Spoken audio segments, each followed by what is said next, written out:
अगर हज उम्रा करना ही था तो आप नूह में करते, राजस्थान में, अरे आप जो है हरियाणा में करते। अगर इतने ही उनको हज उम्रा कराने हैं या दर्शन कराने हैं, मेवात से करा दो ना लोगों को। वो 18,000 में से अगर 8,000 यहाँ ना आ जाए और इससे सवाल ना पूछ लें तो राजनीति छोड़ के चला जाऊँ। दूसरी बात कि यहाँ से लड़ करके यहाँ का विधायक बन करके यहाँ के क्षेत्र में आप बिजनेस करना चाहते हैं, व्यापार बढ़ाना चाहते हैं। किसी भी क्षेत्र में मेरा पहला वसूल होता है कि मैं उस हलके में जो मेरे रोजगार अगर चलते भी है ना उनको भी बंद कर देता हूँ। वो असल में मेरे लालच तक तो पहुंच ही नहीं रहा। मेरा लालच ये है कि मैं इनसे कुछ ऐसा कर जाऊं जो मर के जिंदा रह जाऊं। पैसे के लिए वहाँ कमी है, वहाँ पे रोजगार की कमी है जो मैं इतनी दूर आया हूँ। काजी निजामुद्दीन साफ तौर पे इस बात को कह रहे हैं, पूरा आपकी जो मंशा है वो हिंदू मुसलमान करने की है या कट्टरपंथी विचारधारा है। उनका भी जो है ना ये सोचना, इस तरह का कहना तो बनता है क्योंकि उन्हें डर मुझसे है।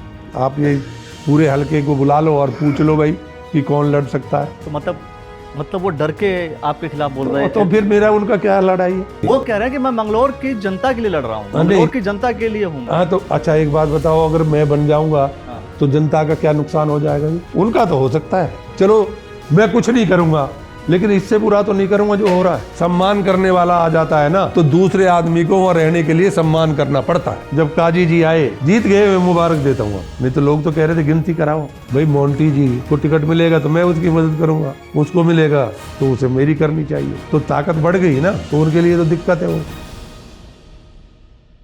दोस्तों आप सभी को नमस्कार, मेरा नाम अखिलेश है और आप देख रहे हैं द न्यूज़ वाला नेटवर्क।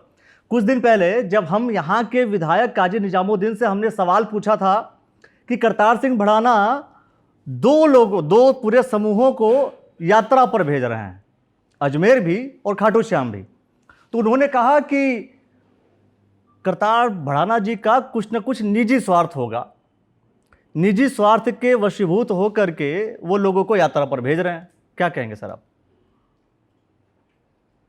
एक माँ बाप का जो कर्ज होता है, एक भाई का कर्ज होता है, तो वो स्वार्थ तो होता है। तो इनका जो मेरा प्यार है और वो मुझसे कोई अच्छे काम के लिए बोलें और वो भी परमात्मा से जुड़े हुए, परवरदिगार से जुड़े हुए काम के लिए, तो मैं कैसे मना कर सकता हूँ? मेरे को भी तो कुछ मिलेगा, मेरे को सवाब मिलेगा। तो इतना तो मेरा भी लालच होता ही है कि मालिक मुझे ठीक से रखे, मेरे लोगों को मेरे प्रति अच्छी भावना रखे, मेरे को उनका आशीर्वाद मिले। तो वो आशीर्वाद का तो मुझे भी लालच है। लेकिन लालच है। आपको करना ही था, हज उम्रा करना था, उनका स्टेटमेंट है। अगर हज उम्रा करना ही था तो आप नूह में करते, राजस्थान में, अरे आप जो है हरियाणा में करते, आप खतौली के लोगों के लिए करते, मंगलौर के लोगों के लिए आकर करने की क्या ज़रूरत है? देखिए ऐसा है, जहाँ के लोगों को जाना है, जिन लोगों की डिमांड है, वहीं पे तो करूँगा। मेवात में पता ना मैंने कितना कुछ किया है, मेरा मेवात मुझे जानता है।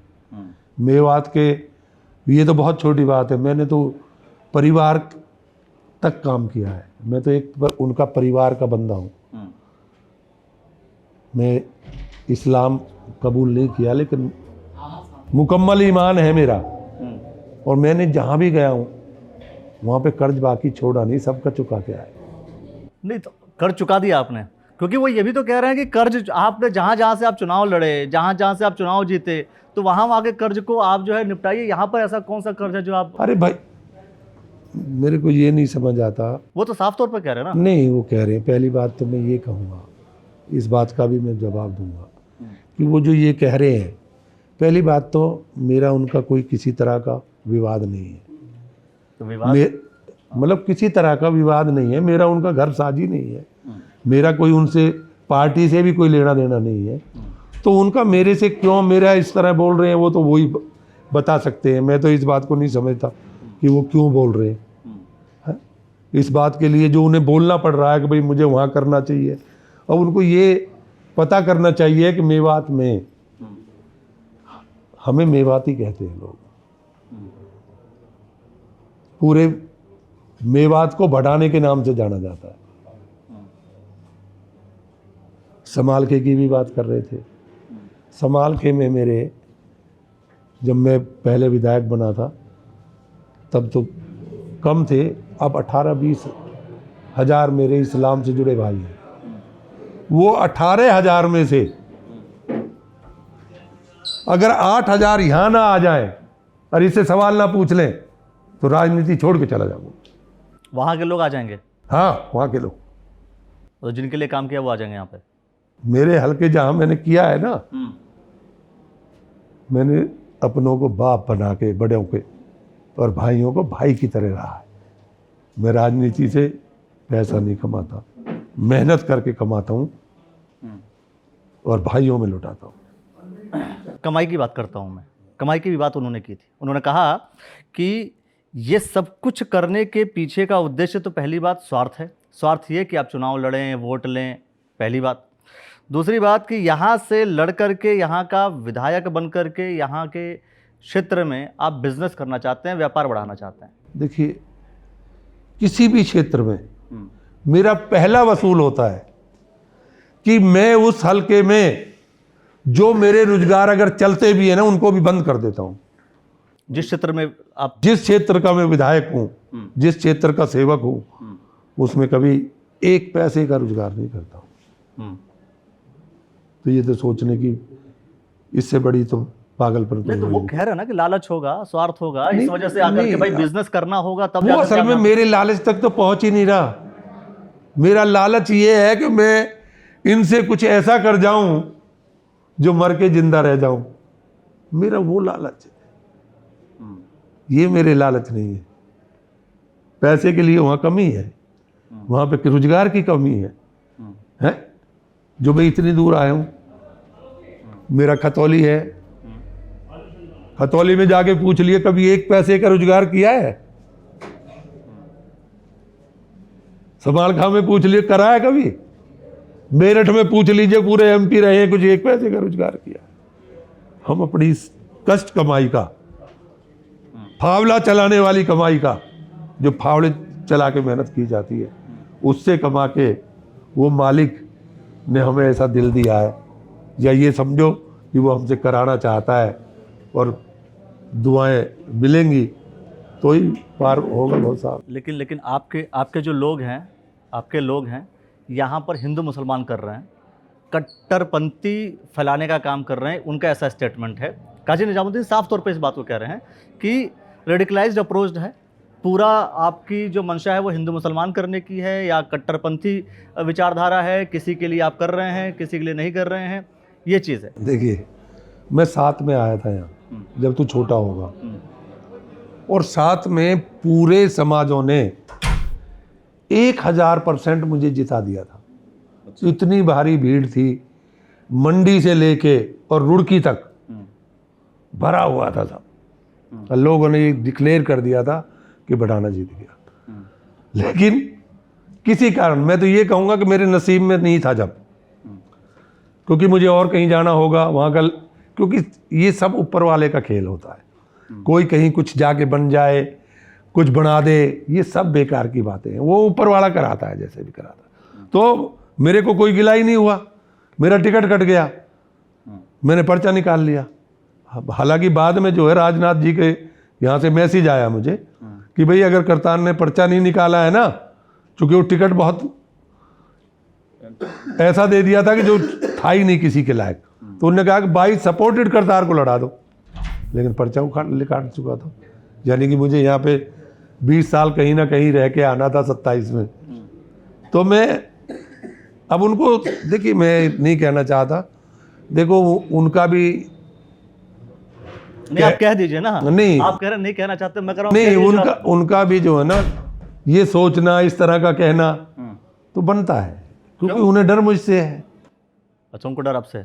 तो ये आप ये पूरे हलके को बुला लो और पूछ लो भाई कि कौन लड़ सकता है। तो मतलब वो डर के आपके खिलाफ बोल रहे हैं? तो फिर मेरा उनका क्या लड़ाई है?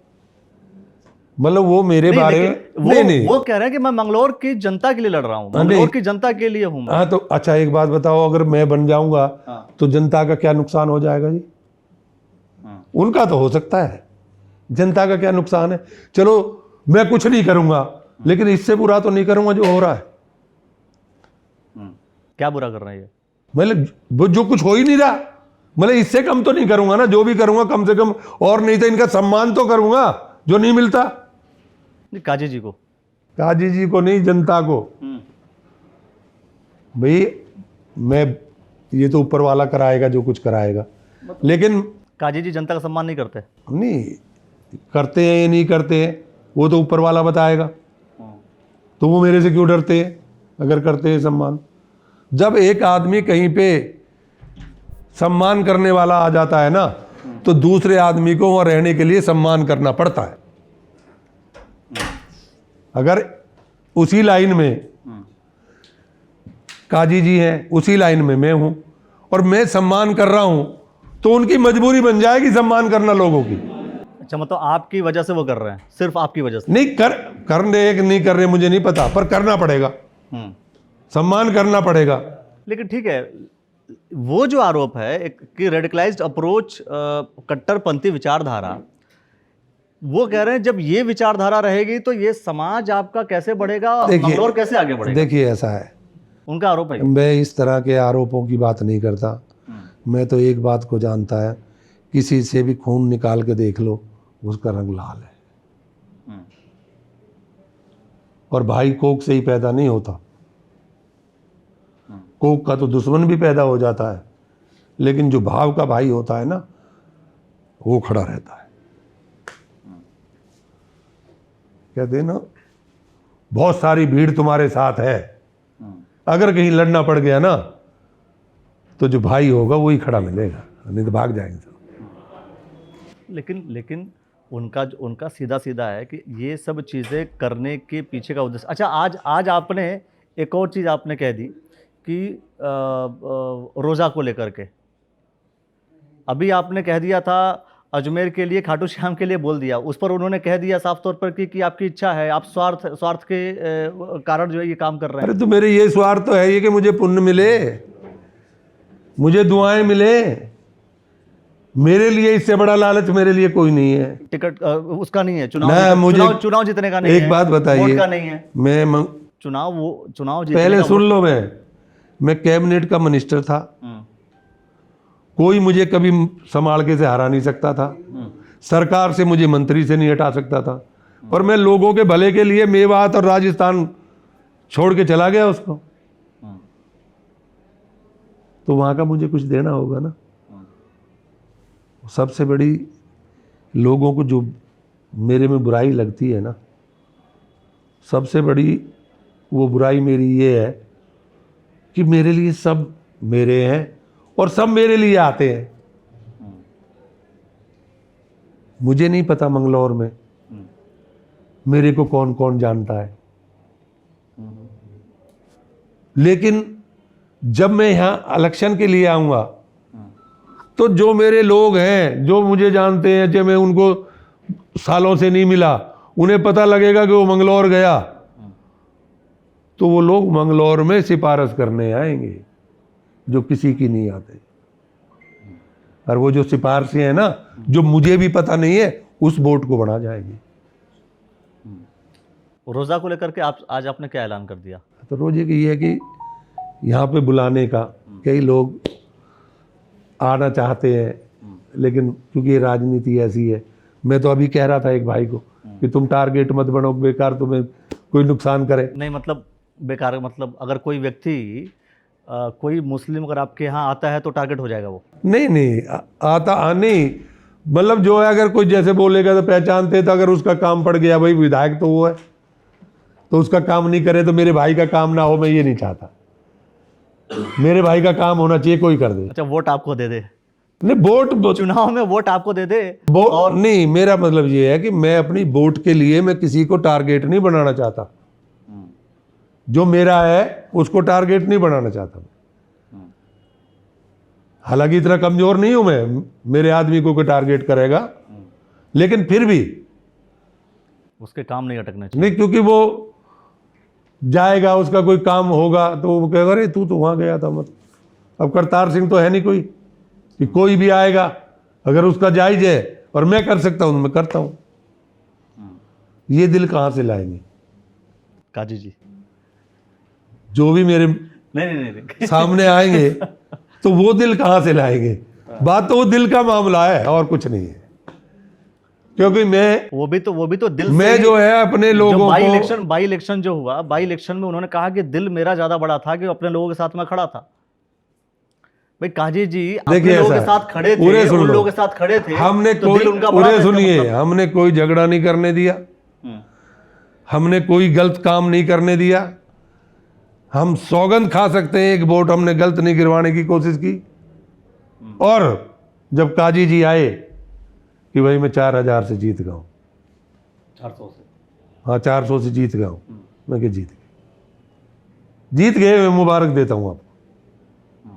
और मैंने लोगों को कह दिया, नहीं तो लोग तो कह रहे थे गिनती कराओ। और भाजपा की गिनती की जो मशीन है वो थोड़ी सी अलग है। नहीं गिनती कराओ, मैंने कहा नहीं, अगर मालिक ने मुझे इतनी सी वोटों से हराया है हाँ। तो उनको कुछ और मुझसे लेना है। मुझे यहाँ पे बजाय 5 साल के या 2.5 साल के, मुझे 7.5 साल रखना है। और ये अटल सत्य है। चलिए, मैं समझता हूँ कि सारी बातें हो गई हैं और अभी तो चुनाव शुरू भी नहीं हुआ, शुरुआत है ये। बाद में तो पता नहीं कौन कौन सी कहानी कहाँ कहाँ तक जाएगी और सारी कहानी हम आपको यहीं इसी प्लेटफॉर्म पर बताएंगे। मैं एक बात और कहता हूँ ना, मेरा उनका, मेरे पार्टी का आदमी मेरी बुराई करे, हाँ। मेरे टिकट को ना मिले मुझे, ये कोशिश करे, लेकिन वो इस कोशिश को तो मैं नहीं समझता क्यों करता है। चुनाव आप लड़ रहे हैं ना उनके सामने। जब आप कह रहे हैं कि चुनाव मुझे लड़ना है, इसके पहले चुनाव आप लड़े, तो किसकी बुराई करेंगे वो? नहीं आप कहते हैं कि मैं कर रहा हूं तो काजी जी कर रहे हैं काम, तो वो बुराई किसकी करेंगे? किसी और की? नहीं, मेरी बुराई टिकट कटवाने के लिए ना करें ना, जब मैं कैंडिडेट हो जाऊं खूब करें। तो कैंडिडेट होने के आप समझे नहीं मेरे, आप भी वो मेरी इन चीज़ों को इसलिए बोल रहे हैं कि जो मेरा टिकट कटवाना चाहते हैं उनको बल मिले, और उसमें वो बल लगाएंगे भी। तो आपका टिकट कटवाना क्यों चाहते हैं काजी जी? अरे एक बात बताओ, अपने को कोई जीतने वाला अगर सामने लड़ रहा है तो उसको कौन नहीं हटाना चाहता? समीकरण, राजनीतिक समीकरण। हाँ वो तो है ही। तो राजनीतिक समीकरण मैंने अगर उनसे पूछा था। अगर कोई कैंडिडेट मुझे भारी लग रहा हो तो मैं भी कह सकता हूँ यार ये तो भारी पड़ रहा है, अगर ये ना आए तो अच्छा है। ठीक है, लेकिन मैंने जब राजनीतिक समीकरण को लेकर के एक सवाल पूछा था कि मोंटी अब आ गए हैं आरएलडी में, तो इससे उनका फायदा होगा कि नुकसान होगा, वही सवाल आपसे पूछ रहा हूँ। नहीं मैंने तो आरएलडी में आने के बाद देखिए मेरे को अब यहाँ जो है भारतीय जनता पार्टी का फायदा होगा कि नुकसान होगा? देखिए मेरे पास भाई आए थे, उनने पूछा था कि मोंटी से क्या, मैं कि मोंटी हमारा अलायंस है, अलायंस में जब थे तो एक ही थे, अब यहाँ जो है 2 ताकत हो जाएंगी, 1 और 11 हो जाएंगे। भाई मोंटी जी को टिकट मिलेगा तो मैं उसकी मदद करूँगा, उसको मिलेगा तो उसे मेरी करनी चाहिए। तो ताकत बढ़ गई ना, तो उनके लिए तो दिक्कत है वो। काजी जी के लिए दिक्कत है ये? हाँ तो क्योंकि जब डबल हो जाएगी ताकत और ताकत डबल नहीं हो जाएगी। वो अलग बात है कि वो मेरा साथ मैं तो उसका साथ दूंगा, अब वो मेरा साथ ना देंगे वो बात अलग है। लेकिन साथ दिया और आरएलडी का बीजेपी के साथ गठबंधन सही रहा तो फिर फायदा पूरा मिल जाएगा भारतीय जनता पार्टी को। हाँ पूरा मिलेगा, जिसको भी टिकट RLD मिलेगा, को भी अगर टिकट होता है तो भी मतलब हाँ जिसका टिकट होगा उसको फायदा है। मतलब कांग्रेस को नुकसान हो जाएगा? पक्का होगा वो तो, अगर हम दोनों मिलके लड़ेंगे तो। भाई वो भी तो तीसरा कैंडिडेट है ना यहाँ। भाई 3 आदमियों में तो है ना, और 3 में से 2 एक हो जाएंगे तो नेचुरल एक वाले को तो फर्क तो पड़ेगा। अब देखते हैं कि काजी जी का जो कैलकुलेशन है वो कौन सा कैलकुलेशन है कि उनके जाने से उन्हें कोई फर्क नहीं पड़ रहा है।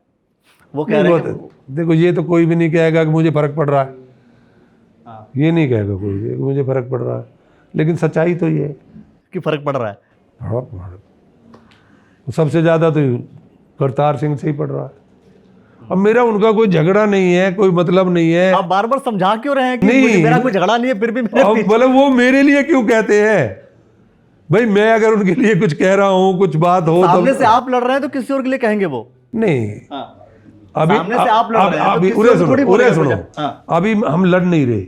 अरे लड़ने का मतलब आप अभी हम लड़ नहीं रहे। तो ताल तो ठोका हुआ आपने। अभी तो लोग ताल तो ठोका हुआ आपने। मैं वो ताल ठोका हुआ, पर अभी तो लोग मुझे इसलिए है कि वो जो है ना, जो मुझको टिकट छिनवाना चाहते हैं उनको सपोर्ट कर रहे हैं। तो मुझे ये है भाई, जब वो मेरे आमने सामने लड़ रहे होंगे तो वो जो बोलने जायज बनता है कि भाई मेरी में बुराई बताएं, कुछ भी बताएं, लोगों को समझाएं। मतलब आप चाहते हैं कि अभी अभी आपके खिलाफ ना बोलें तो अच्छा है? बोलें, मुझे कोई दिक्कत नहीं है, लेकिन ऐसी चीज बोलें कि जिसका समाज से, धर्म से इस तरह की बात ना हो। उनका अपना